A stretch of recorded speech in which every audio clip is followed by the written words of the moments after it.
Почитувани, добар ден. Изминативе неколку месеци од 2019 година најпрво ги видовме негативните ефекти од воведувањето на прогресивно одоночување, односно зголемување на даноците во Република Македонија, каде што на удар беше најкреативниот дел од македонското општество. Деновиве со исплатата на мартовската пензија, пензионерите се уверија во она што стравуваа, дека ќе има минимално речиси никакво усогласување, односно зголемување на пензиите и не се остварува ништо од онаа најава за зголемување на пензиите во Република Македонија.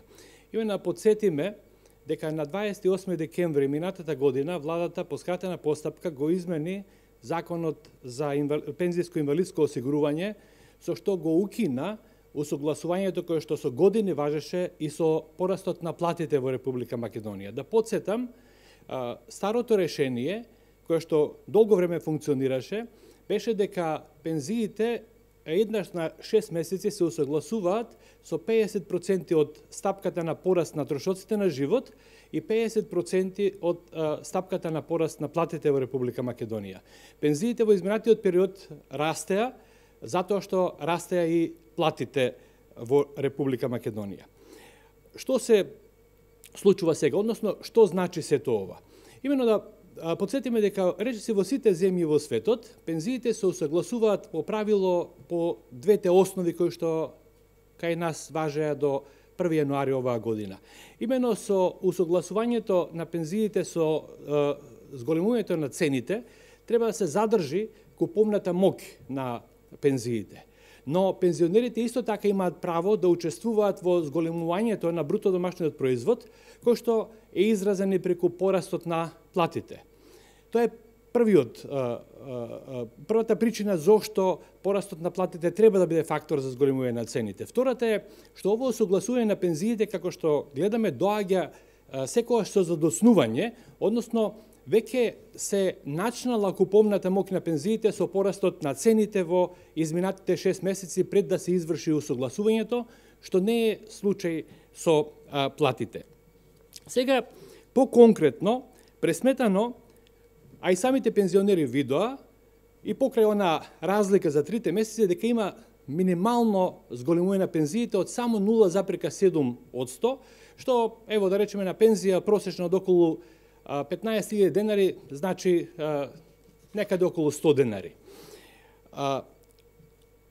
Усогласувањето, доколку станеше старото законско решение, требаше да биде 1,83%, односно пензионерите се закинати за повеќе од 1% поен, што значи дека доколку оваа тенденција продолжи во текот на годината, тие месечната пензија ќе ја примаат во помал износ од оној што можеше да биде со старото решение, некаде од 300 до 700 денари.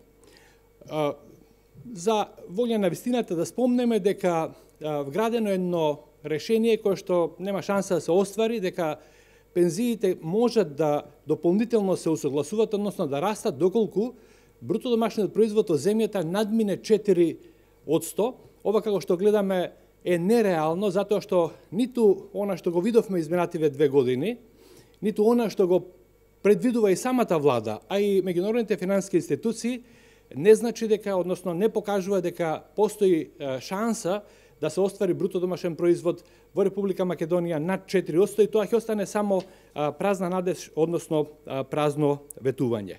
Кои се сега ефектите покрај закинувањето на пензиите кои што го почувствува и самите пензионери? Имено се намалува односот просечна пензија, просечна плата во Република Македонија. Овој однос на просечната пензија споредена со просечната плата достигна и изнесува по последниве неколку години околу 60%, што е, да речам, прифатливо и меѓународно вака познато ниво. Само подсетиме дека со некои политики на некои претходни влади на СДСМ во периодот 2004-2005 овој однос просечна пензија, просечна плата се беше спуштил на само 50%, нешто што навистина ги погодуваше пензионерите и влијаеше врз нивниот животен стандард. Со политиките на владите на ВМРО ДПМН за зголемување на пензиите се достигна ова ниво од 60%. Оваа година со новото решение се очекува односот да се симне повторно под 60%, односно некаде околу 58%, со тенденција, ако се задржи решението и понатаму, да се намалува кон онаа граница од, можеби, испод 50%.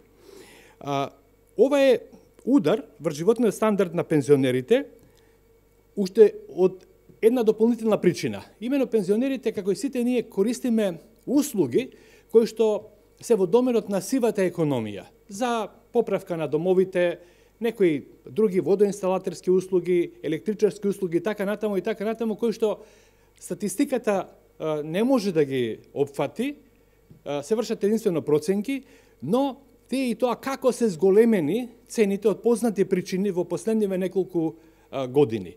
И од тука ова решение е неправедно и владата на ВМРО-ДПМНЕ, односно ината влада на ВМРО-ДПМНЕ ќе го промени ова законско решение што е штета на пензионерите, ќе ги преземе сите неопходни мерки за заштита и подобрување на нивниот животен стандард. Благодарам на вниманието. Ако има некои прашања...